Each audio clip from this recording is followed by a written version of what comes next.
Assalamualaikum warahmatullahi wabarakatuh. Di sini saya Jamil Umudin dengan NPM 2006037 akan memaparkan terkait kecerdasan buatan, definisi dan jenisnya. Kemudian, yang pertama saya akan menjelaskan definisi kecerdasan buatan. Nah, di sini menurut Hendra Jaya dalam bukunya yang diterbitkan pada tahun 2018, kecerdasan buatan atau artificial intelligence merupakan salah satu bagian ilmu komputer yang membuat agar mesin, contohnya komputer, dapat melakukan pekerjaan seperti dan sebaik yang dilakukan oleh manusia. Nah, untuk menurut Kirana Rukmayuninda sendiri, dalam jurnalnya yang diterbitkan pada tahun 2020, kecerdasan buatan atau artificial intelligence merupakan perkembangan teknologi informasi dan komunikasi yang mengemuka dalam 10 tahun terakhir. Pemanfaatan AI oleh industri tidak hanya terbatas di sektor industri telekomunikasi, namun juga di sektor perbankan, manufaktur, jasa, bahkan di sektor pemerintah. Nah, jadi dapat disimpulkan kecerdasan buatan itu atau dalam bahasa Inggrisnya disebut artificial intelligence, merupakan ilmu komputer yang membuat mesin, contohnya komputer, dapat mengerjakan pekerjaan sebaik yang manusia kerjakan. Nah, untuk pemanfaatan kecerdasan buatan sangat banyak seperti di sektor industri telekomunikasi, perbankan, manufaktur, jasa, pemerintah, dan yang lainnya. Lanjut slide berikutnya. Nah, di sini ada pemanfaatan AI di pemerintahan. Yang pertama yaitu di sektor kesehatan. Contohnya melacak penyebaran penyakit.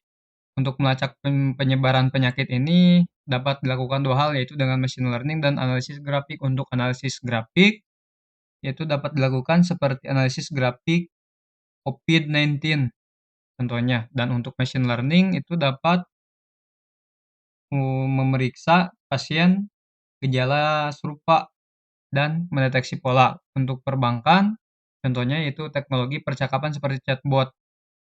Tujuannya yaitu untuk meningkatkan pengalaman pengguna.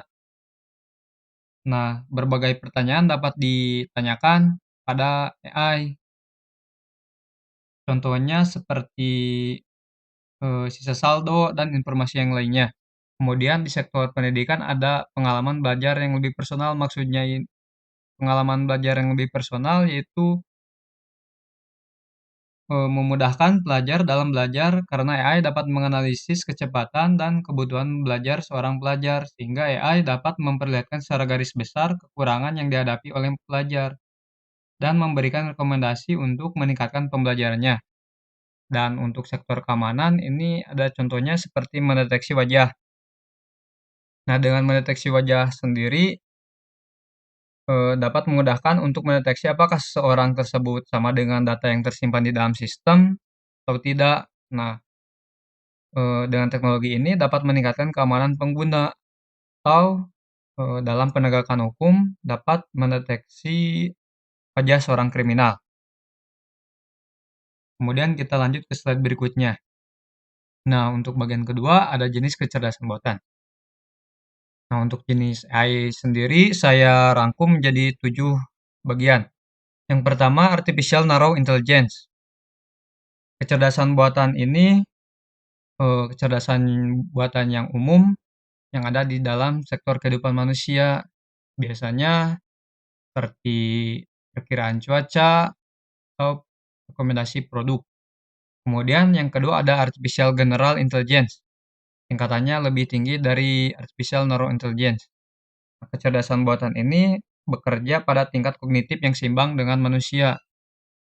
Misalnya seperti pemrosesan bahasa dan pemrosesan gambar. Kemudian ada yang lebih tinggi lagi yaitu Artificial Super Intelligence. Nah, kecerdasan buatan ini melebihi kognitif manusia. Nah, misalnya itu seperti dapat menghasilkan keputusan, berpikir secara rasional, dan bahkan dapat menghasilkan sebuah temuan yang baru.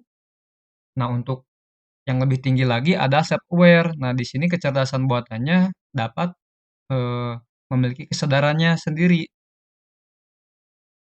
Untuk sekarang belum ada kabar terkait adanya kecerdasan buatan sejenis ini. Dan untuk teori of mind mirip-mirip dengan self-aware, tapi lebih tinggi lagi karena kecerdasan buatan ini dapat mempunyai kecerdasan emosional dan mengambil data saat berinteraksi dengan manusia. Seperti self-aware, belum ada kecerdasan buatan sejenis ini. Nah, untuk yang keenam ada limited memory. Kecerdasan buatan ini memiliki pengalaman di masa lalu untuk mengambil keputusan yang akan datang. Contohnya itu seperti self-driving atau autopilot yang ada pada mobil Tesla, yang mana dapat berkendara secara otomatis, tidak manual. Dan untuk yang ketujuh ada reactive machine. Nah, untuk reactive machine ini atau bahasa Indonesianya mesin reaktif dengan kecerdasan buatannya yang dibuat paling dasar untuk merespon, mengidentifikasi, dan mengambil keputusan. Contohnya itu seperti kecerdasan buatan dalam permainan catur. Kita lanjut ke slide berikutnya. Kemudian ada berdasarkan fungsinya. Nah, berikut merupakan jenis AI berdasarkan fungsinya. Yang pertama ada NLP atau Natural Language Processing. Nah, kecerdasan buatan ini berfokus pada pemeriksaan bahasa alami, misalnya seperti chatbot dan virtual assistant. Nah, yang kedua ada computer vision. Kecerdasan buatan ini berfokus pada pengenalan suara dan gambar, misalnya seperti sistem pendeteksi wajah.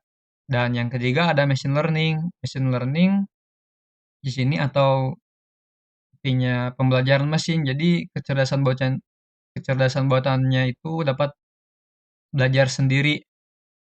Contohnya itu seperti dapat memprediksi, memberikan rekomendasi produk dan yang lainnya. Dan yang keempat di sini ada data analitik dan optimization. Nah, kecerdasan buatan ini berfokus pada analisis data, menemukan pola, dan membantu dalam pengambilan keputusan. Dan yang kelima ada robotik.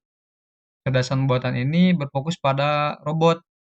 Contohnya misalkan seperti ada robot yang humanoid. Nah, untuk yang keenam, ada problem solving. Kecerdasan buatan ini berfokus pada penyelesaian masalah.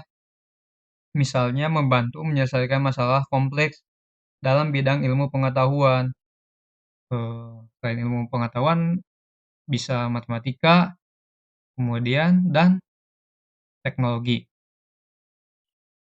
Nah, kurang lebih seperti yang saya sebutkan definisi dan jenis-jenisnya. Terima kasih telah mendengarkan.